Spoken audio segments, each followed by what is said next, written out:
Okay guys, welcome to episode 2, but before I actually get back to my Let's Play world, I wanted to show you something. I actually started a single player and I installed World Stripper, and what it does is that it lets you, strip the world. It takes away most vanilla blocks, dirt, and it lets you just see the ores underneath. And just to give you an idea of just how big some of these veins are, like a nice visual representation of how some Greg Tech or generation works. And you can see here, it's just like how it works is that within every single 3x3 chunk in Greg Tech, you call it a section. And in this section, there's going to be on average about 1 main vein and 2 bonus veins. So 3 veins total. And these veins can be anything. It could be copper. It could be anything that you can find within the config/gregtech/worldgen folder. And here it's just like, we can see there's quartz, there's a copper and stibnite vein, and they all have different Y levels, as you can see here. And the main takeaway that I want to show is that first, how big these veins are. Like, they're huge. This is way more ores on average than a vanilla or other mod pack. So this is basically mining galore. You can pick a random Y spot and find a vein. And another part is I want to show you how the scanner works. So let's go over here where I stripped a very, very large amount of land, right? So you can see here that you could just pick any area randomly, and you'll probably find an ore vein, and especially if you start scanning. But one other thing I want to show you with the scanner is that it actually has a little bit of range limitations, because when you start adding these scan modules like common ores and rare ores, they actually nerf the total range of the scanner. So you need to stack more scanners. You need to stack more, I guess, one of these range modules. So here, let's just put these, right? This is what you start off with. You only have 1 range module, 1 rare, 1 common. And the distance here that you can see right now, I'm at y = 73, and this, tin/cassiterite vein is at 70. So this is a range, this is 23 blocks away, including where I'm standing, so that's 24 blocks. So if I do a scan here, right, I can barely catch the tippity top. Just barely top. And you can also see the reason why these aren't being caught is because it scans in a radius around you, in a sphere. But if I add the scanner module and I take out, let's say I take out the common ores. Actually, I think tin is I think tin's a common ore. So let's put the rare ores in. So if I put a second range module, it boosts the range, but it doesn't double the range. That's an important thing, right? It actually, due to the math, what it does is that the scanner has a base range of 64. When you add one of these modules in, like rare ores, adding rare ores or common ores slices the range by 4. So it is 1/4 of its max range, so it becomes 16.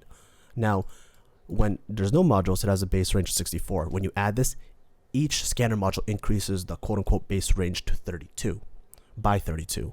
So now this is 64 plus 32, that's 96.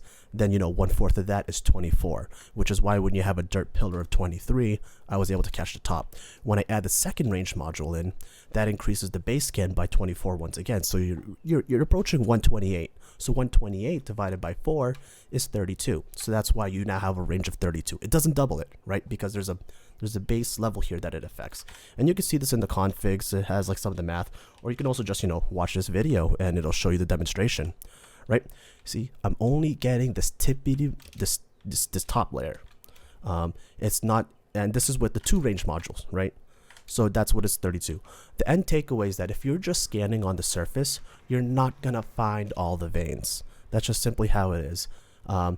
So my advice to you is that if you want to be really efficient, maybe you can just travel the top of the surface, scanning the surface. And if you find nothing, dig down to y = 30. And you could probably just find all the veins surrounding near you. Actually, none of these show up too, because there's also a different differentiation between what is common ores and what is rare ores.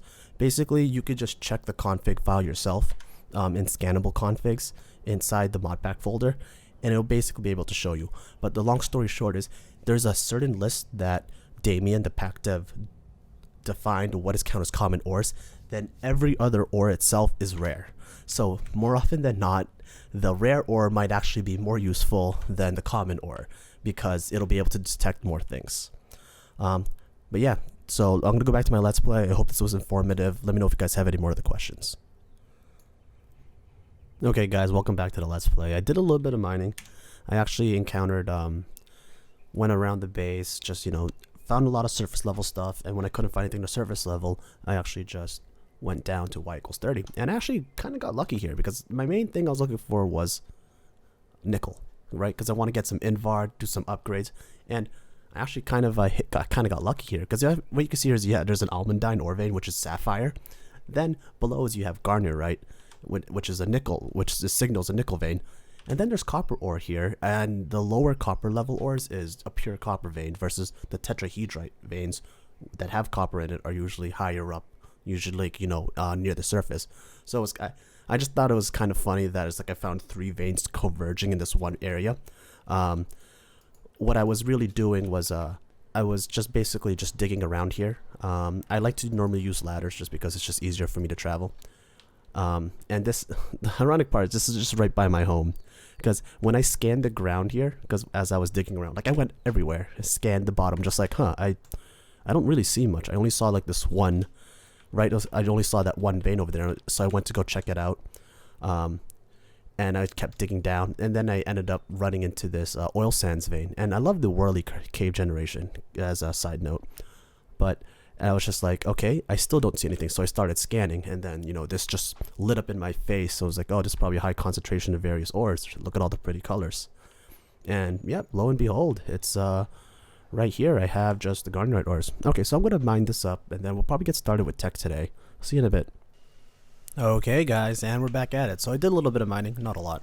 And if you're wondering how long just to get mining, getting set up, this is my total playtime right now, which is about like 4 hours, 3.5 hours. I quit the game like 12 times total. But it's just, it's a pretty fast start, right? Just, you could do this, I don't know how long you guys play, but you can do this in one single play session, right? Or a couple of play sessions. Anyways, right now what I'm going to do is I'm going to start looking through quests and see what we got going on here. So cake-based transport. Oh, cool. Okay, so if I wanted to go to the void world, I can do it. I submitted the quest. I'm not gonna go claim this reward though. I don't really need it. The work table's kind of nice. I don't particularly need it because work tables are always what's the best way to word it? Forestry work tables are just great when it comes to weird bulky microcrafting, because you can leave the materials inside the work table and craft them and also remember recipes. But my preference is that I just like having a bunch of crafting tables near crates, and once you actually have the bookmarking from JEI, and you can easily get to the bookmarks in your controls, right? Just type in bookmark, and here just add or remove a bookmarked ingredient. My normal preference is to just do decimal or the period sign on my numpad, or sometimes I know some people prefer to do middle click. In fact, actually, here, let's just do 3. I have 3 as a macro on my mouse, but the thing is, it's just like, hey, I want to look at circuits, right? You're like, all right, I'm gonna keep this circuit for later, right? And then I could just bookmark it and check it out later. I could just right click. I don't know if you guys have macro buttons on your mouse, but it's a super useful, easy utility. And this is also valid when I'm also in the crafting table. And it's just, because I don't want to really spend resources making work tables if I don't need to. And I don't think this quest leads to anything, so I'm just gonna move on from it. So let's just get all these tools done. Nice, easy crafting recipes. And we can also get some sap. And the sap is actually really good because, so you get slimy rubber, right? Or what's the best way to do this? Sticky resin, right? Sticky resin here. So sticky resin can be smelt down into tar, which should have uses as... Oh, so it doesn't have actually slime ball recipes. That's unfortunate. I'm trying to remember if there was a way to get a slime ball from here. Just because without tinkers, slime is a little bit harder to get. Oh, I guess I can get it from rice. Okay, so you can get it from cultivating rice, not a big deal. Oh, you can get it from plant balls as well. Oh, that's interesting. Okay, so that's something I want to keep in the back of my head. But mass-producing slime just always has a bunch of weird uses, so that's why I always look to it. Slime and appetite tend to share that same department for me, where that they have really weird uses, and they're the things I don't really automate, so it's my downfall. I'll be like, oh, I could do all of this, but I just need slime. Damn it. Okay, so let's get all of these tools in. It's funny how these are all Darmstadium, and that's just the default material that shows up on GregTech JEI. You don't have to worry about it. Even it even goes into detail inside the quest for you too, so that's kind of nice. All right, So yeah, I'll just go through random quests and I'll get back to you guys. Okay guys, I did a little bit more quests. I made a little bit more progress, and I want to show you something. One of this quests here requires you to get a lot of pure dusts, and I wanted to show you one of these methods that I personally prefer. So when you actually get these ores, you can use a Greg Tech hammer, right? Not a thermal foundation hammer. Greg Tech hammers are different in a way that they'll crush the ore. See, if I just mine this right, it'll crush the ore and it'll also double it. That's a big thing. It'll double it for me. Well, not all the time, but sometimes. So it's like a little bit of more ore multiplication. However, it's a lot slower than just mining 3x3. In my opinion, I would not use this for every single ore early on because it's just faster to find another vein, especially considering how rich veins are in this pack. So yeah, so what I want to do is I want to actually get these ores. I want to get, let's say, 14 of them because that's how much the quest asks for. So I get these 15 ores with crushed copper. You can see that there's a shapeless recipe where you can combine, where you can crush the ore in your crafting grid with a hammer to get impure dust. And then once you get this impure dust, you're almost there to the pure dust. But you can see here, it's like, oh, you can only smelt it. But there's a hidden methodology that doesn't show you in JEI, and that's you can actually wash it in a cauldron. So here, what I mean by that is that if I take some iron plates, right, and if I look at the cauldron recipe, which requires just normal iron plates.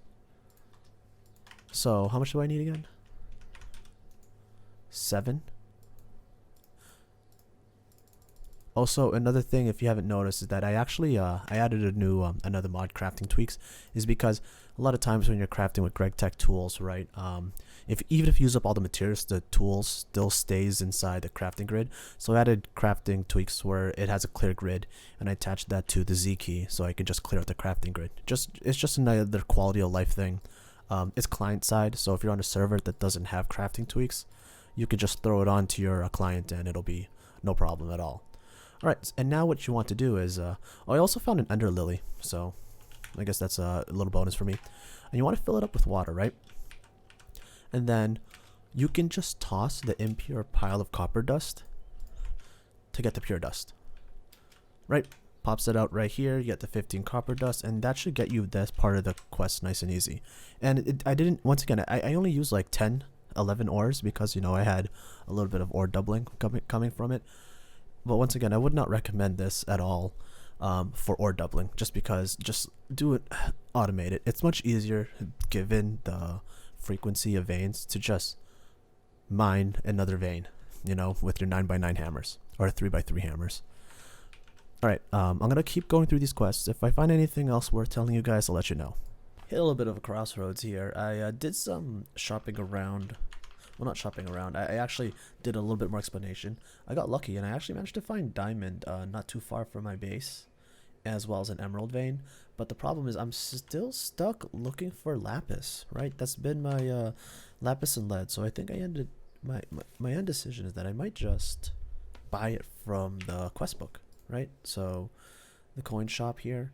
So I guess if I could just find lapis, let's see how this place works too. And it's a nice option to have this before I didn't pay it too much heed, but since this is an easier pack and it's very fast paced, like you can just, you know, cut through progression really quickly, it is kind of nice actually in hindsight to just be able to buy it. Buy what you need, like you're just missing one tiny thing and you don't need a lot of it, and because you can get better tools later down the line to, you know, hopefully identify that material. For right now, like I'm just using wrought iron tools. If I want to do mass excavation and finding other items, you know, it's not really the best tool for me to just go with lapis. Or if I could find auto miners later on down the line, I can also do that. Although, as you see, I'm like trying to go through here and I just can't find. Oh, here we go. So we're looking for silver and lead. So it's just 10 omni coins. Oh, perfect then. And claim. Awesome. So that's the 32 silver I got right here. Oh wow, that was easy. Okay, cool. So I got the silver there. It's complete, and I think it refreshes for the shop. I'm not really sure, but maybe we'll see after, like, I don't know, maybe after an hour or so there might be like a timer or something before I can reclaim it again.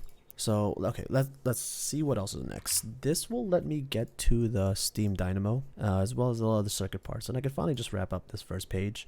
And then from then on I can see what else I need to do when it comes to other parts. Yeah, basically nothing was done. I'm still like in a stage looking for ores. Most packs especially with Greytech, I actually just prefer to like exploring first, even though I can do easy upgrades. Like I could have made some reinforced stuff a long time ago, right? I could have made like better reinforced satchels. I just haven't bothered yet. So I'll start on infrastructure first, and when I start to get to machines, I'll come back to you guys. Alright guys, I want to show you something. It's been a while since I last did a cut.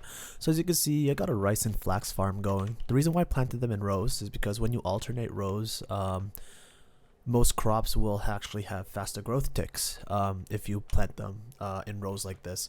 If you just make it all rice and all flax the same, they will grow slower, which actually, I mean, you won't even notice, to be honest, because these things aren't even being automatically collected in the first place. I still manually harvest it once in a while.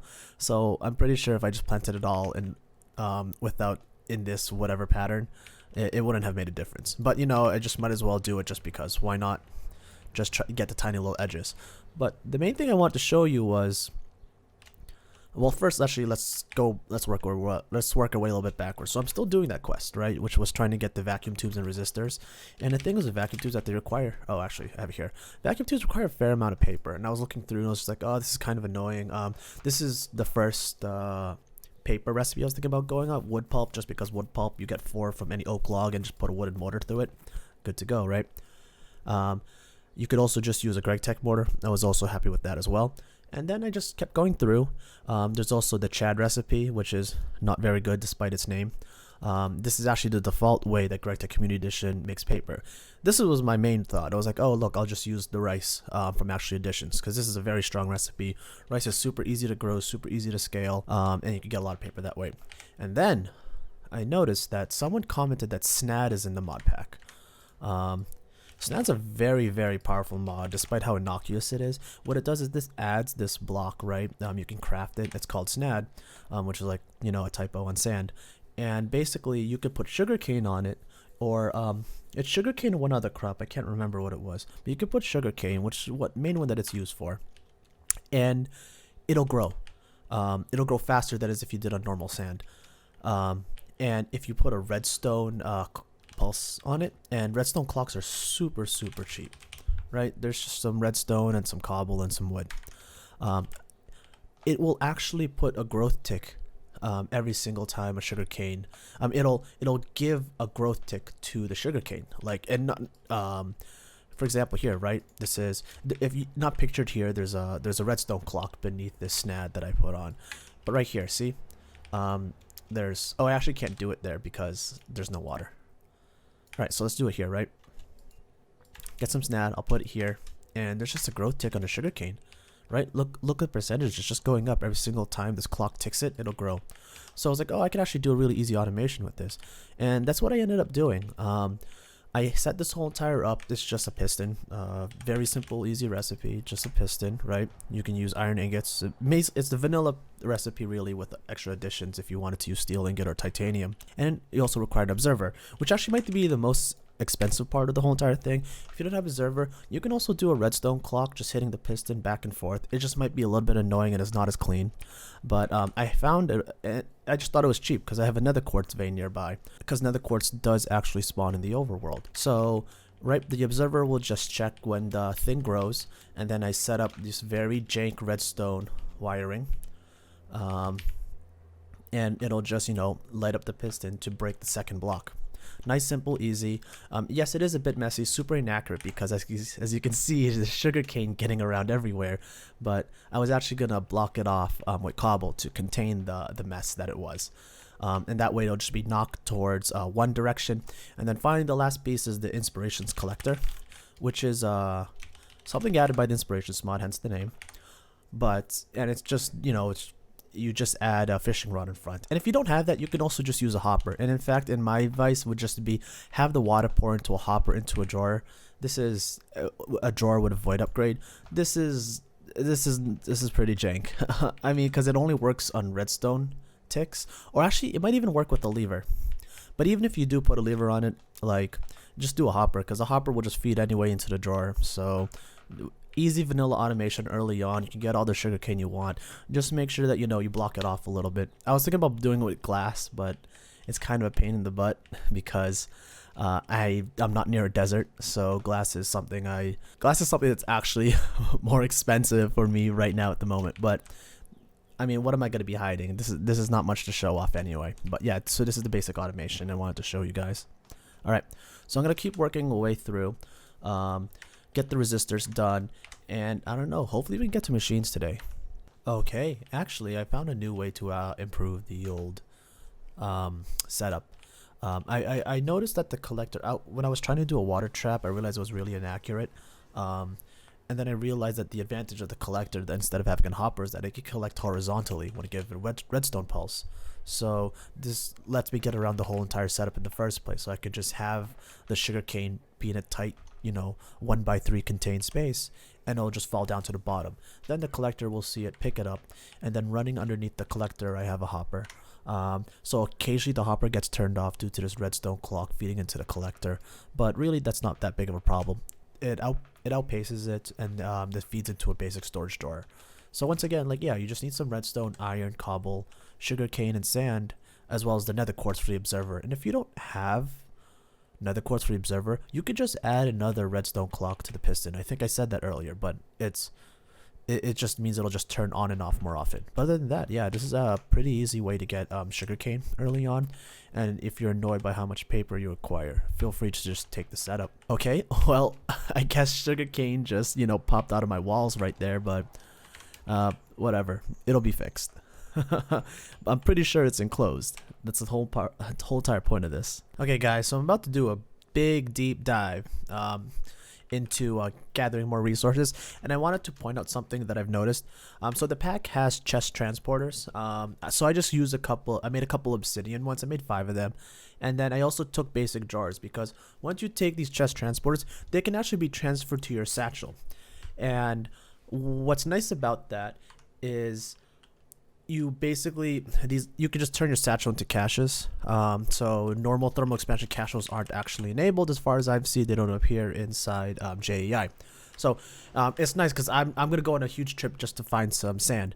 But if you can also do that while you're mining, because I mean, to be honest, most veins have what? They have 4 at most, maybe sometimes 5. I think only one vein that I can think of within Greg Tech Community Edition by default has at least 5 different types of ores. So just bring a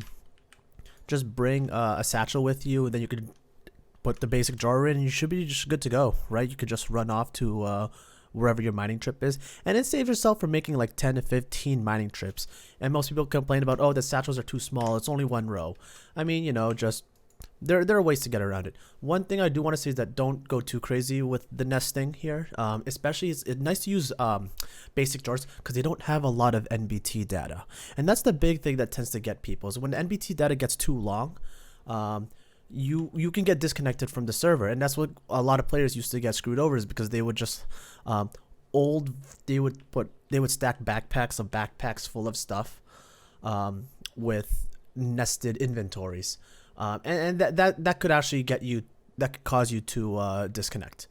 But yeah, aside from that, heads up, just feel free to use drawers. You can use crates. Another example would be instead of using drawers, they would use crates instead. Crates actually have different MBT because each slot of a crate, actually additions crate is the one I'm talking about. What's in its inventory actually it's a long string, whereas once again, storage jars is just one flat string. So yeah, hope that's helpful when you guys are just mining around. That's a good way to get stuff up. So I'm actually just starting to mine out this new iron vein that was near my base, right? My home's right there. And this is what I said, right? I'll just take these 4 drawers. I'll set them up here. I have a ladder going up, and I have a satchel here. Well, one of these satchels. And these satchels just have obsidian chest transporters in them. So I'll just mine out a bit, dump off the stuff back in, and keep mining, dump it off. And then when I'm ready to take these all back to base, I'll just pick up 4 obsidian transporters and pile them in. Really easy way to mine, get it back to your base, and you don't have to worry about making multiple trips. This is my preferred method. You guys could probably find a more efficient method, especially once you get flux bores. But very early on, this is it's very cheap. It's just obsidian transporters, just a satchel and storage drawers.